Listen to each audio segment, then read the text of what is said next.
Hello friends, this is Anamika and welcome to my channel. तो चलिए video शुरू करते हैं। ये साइंस लेसन प्लान का छठा लेसन प्लान है। टॉपिक है पदार्थ में रासायनिक परिवर्तन, जो कि क्लास 7 से है।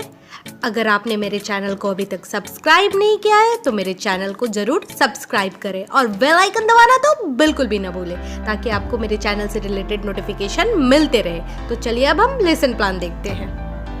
जैसा कि आप देख पा रहे हैं, ये विज्ञान विषय का लेसन प्लान है। प्रकरण है पदार्थ में रासायनिक परिवर्तन।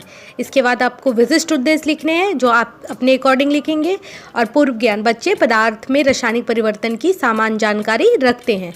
और प्रस्तावना प्रश्न अब हम देखेंगे। प्रस्तावना प्रश्न मैंने बताया था कि मिनिमम 3 होने चाहिए, मैक्सिमम 4 होने चाहिए। तो मिनिमम मैंने 3 क्वेश्चन यहाँ पे बनाए हैं। पहला प्रश्न है, दूध से क्या क्या बनाई जाती है? तो बच्चे कहेंगे दूध से मिठाई, खीर, दही इत्यादि बनाई जाती है। दूसरा प्रश्न है, दूध से दही बनना किस प्रकार का परिवर्तन है? तो बच्चे कहेंगे दूध से दही बनना पदार्थ में रासायनिक परिवर्तन है। अब तीसरा प्रश्न है, पदार्थ में रासायनिक परिवर्तन के बारे में क्या जानते हैं? तो बच्चे इस समय समस्यात्मक हो जाएंगे। इसके बाद आप स्टेटमेंट ऑफ एम देंगे। बच्चे, आज हम लोग पदार्थ में रासायनिक परिवर्तन के बारे में विस्तृत रूप से अध्ययन करेंगे। अब हम आगे देखेंगे। पहला शिक्षण बिंदु है रासायनिक परिवर्तन। तो व्यवहारगत उद्देश्य होंगे, बच्चे रासायनिक परिवर्तन के बारे में प्रत्यास्मरण करेंगे। फिर आपको विकासात्मक प्रश्न पूछने हैं। 2 विकासात्मक प्रश्न पूछा गया है। पहला प्रश्न है, लोहे में जंग लगना कैसा परिवर्तन है? तो बच्चे के स्टूडेंट एक्टिविटी में है, बच्चे कहेंगे लोहे में जंग लगना पदार्थ में रासायनिक परिवर्तन है। दूसरा प्रश्न है, रासायनिक परिवर्तन से आप क्या समझते हैं? तो स्टूडेंट एक्टिविटी समस्यात्मक।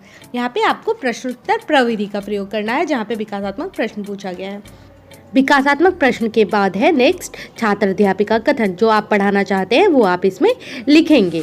जब आप छात्र अध्यापिका कथन लिखेंगे तो वहाँ पे व्याख्या विधि लिखेंगे और बच्चे ध्यानपूर्वक सुनेंगे। छात्र अध्यापिका कथन का कंटेंट आप लिखने के लिए एनसीईआरटी बुक को जरूर पढ़ें और वहीं से ले। आप शिक्षण सामग्री के रूप में चौक, डस्टर, पॉइंटर और लपेट सैंपट का प्रयोग करेंगे। और साइंस में पॉइंटर का प्रयोग बहुत ही इंपॉर्टेंट होता है।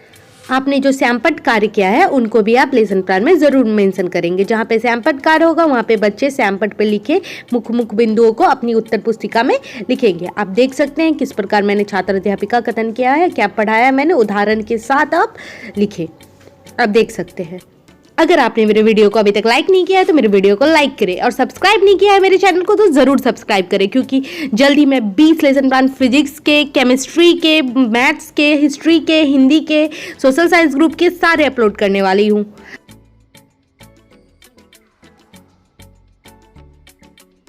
बीएड सेकेंड ईयर से रिलेटेड, फर्स्ट ईयर से रिलेटेड फाइल डाल चुकी हूँ, उसमें अपलोड कर चुकी हूँ। और मैथ्स के भी लेसन प्लान अपलोड कर चुकी हूँ, जो कि E5 मॉडल पे बेस्ड है, जो कि आपके KVS इंटरव्यू में भी हेल्प करेंगे। तो आप वहाँ से देख सकते हैं। तो चलिए अब हम लेसन प्लान पे आते हैं। छात्र अध्यापिका कथन के बाद 2 बोधात्मक प्रश्न पूछे गए हैं। आप देख सकते हैं बोधात्मक प्रश्न में पूछा गया है पहला प्रश्न, नीला तोता किस विलयन को कहा जाता है? तो बच्चे उत्तर करेंगे। स्टूडेंट एक्टिविटी में आप लिखेंगे कि नीला तोता कॉपर सल्फेट के विलयन को कहा जाता है, जहाँ पे आप प्रश्नोत्तर विधि का प्रयोग करेंगे। आप देख सकते हैं किस प्रकार मैंने ये लिखा है। आप चाहे तो स्क्रीनशॉट भी ले सकते हैं। मैं जल्दी टेलीग्राम में एक ग्रुप बनाने वाली हूँ, जहाँ पे आपको सारे PDF अवेलेबल हो जाएंगे। दूसरा प्रश्न है, रासायनिक परिवर्तन किसे कहते हैं? तो बच्चों उत्तर करेंगे, जो कि वो अपने अकॉर्डिंग ही उत्तर करेंगे। जरूरी नहीं है आपने जो लिखा है वही उत्तर करेंगे। तो अब दूसरा शिक्षण बिंदु है रासायनिक परिवर्तन के गुणधर्म। तो यहाँ पे बच्चे, व्यवहारगत उद्देश्य होगा, बच्चे रासायनिक परिवर्तन के गुणधर्म के बारे में प्रतिअभिज्ञान करेंगे, जहाँ पे आपको फिर से विकासात्मक प्रश्न पूछना है। विकासात्मक प्रश्न पूछने के लिए आप किसी चार्ट मॉडल का भी सहायता ले सकते हैं। पहला प्रश्न पूछा गया है कि किस परिवर्तन में नए पदार्थ का निर्माण होता है? आपने जो पहला शिक्षण बिंदु में पढ़ाया है तो उससे भी रिलेटेड आप पूछ सकते हैं, तो इसमें कोई बड़ी बात नहीं है। तो बच्चे उत्तर करेंगे रासायनिक परिवर्तन में नए पदार्थ का निर्माण होता है। जहाँ पे आप विकासात्मक प्रश्न का प्रयोग करेंगे वहाँ पे आप प्रश्नोत्तर प्रविधि का प्रयोग करेंगे। आप इस तरह से देख सकते हैं और चाहे तो स्क्रीनशॉट भी ले सकते हैं। तो चलिए अब हम डीपली देखेंगे।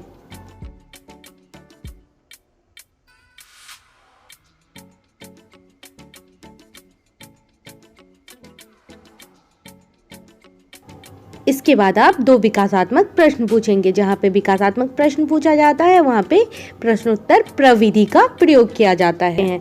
जहाँ पे छात्र अध्यापिका कथन होगा वहाँ मैं बार बार कह रही हूँ और बार बार दोहरा रही हूँ, वहाँ व्याख्या विधि का प्रयोग होगा। और स्टूडेंट एक्टिविटी में लिखेंगे, बच्चे ध्यानपूर्वक सुनेंगे। इसके बाद आप जो भी पॉइंट्स लिखना चाहते हैं, बच्चों को लिखवाना चाहते हैं, या लेसन प्लान में आप उसका छोटा सा प्रारूप लगा सकते हैं कि हाँ मैंने ब्लैक बोर्ड पे ऐसा लिखा था। तो बच्चे स्टूडेंट एक्टिविटी में यहाँ पे लिखेंगे, बच्चे श्यामपट्ट पे लिखे मुख्य मुख्य बिंदुओं को अपनी उत्तर पुस्तिका में लिखेंगे, आप देख सकते हैं।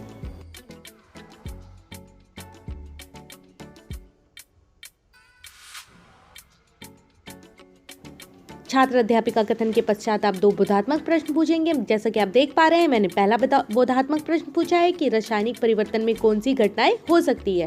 तो स्टूडेंट एक्टिविटी में लिखेंगे ध्वनि का उत्पन्न होना, उष्मा तथा प्रकाश का उत्पन्न होना। दूसरा प्रश्न है पटाखों का जलना कैसा परिवर्तन है। तो बच्चे कहेंगे पटाखों का जलना रासायनिक परिवर्तन है। तो उसके बाद आप पुनरावृत्ति या उपसंहार में लिखेंगे बच्चे आज हम लोगों ने पदार्थ में रासायनिक परिवर्तन के बारे में जानकारी प्राप्त किया। फिर आप गृह कार्य देंगे जिसमें कि एक प्रश्न होगा और उसके बाद आप समापन कथन कहेंगे कि आज हम लोगों ने पदार्थ में रासायनिक परिवर्तन के बारे में जानकारी प्राप्त किया और अगली कक्षा में हम जो भी आप पढ़ाना चाहते हैं उसके बारे में कहेंगे।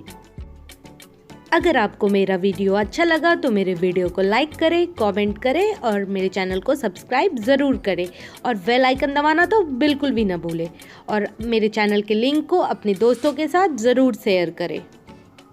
Once again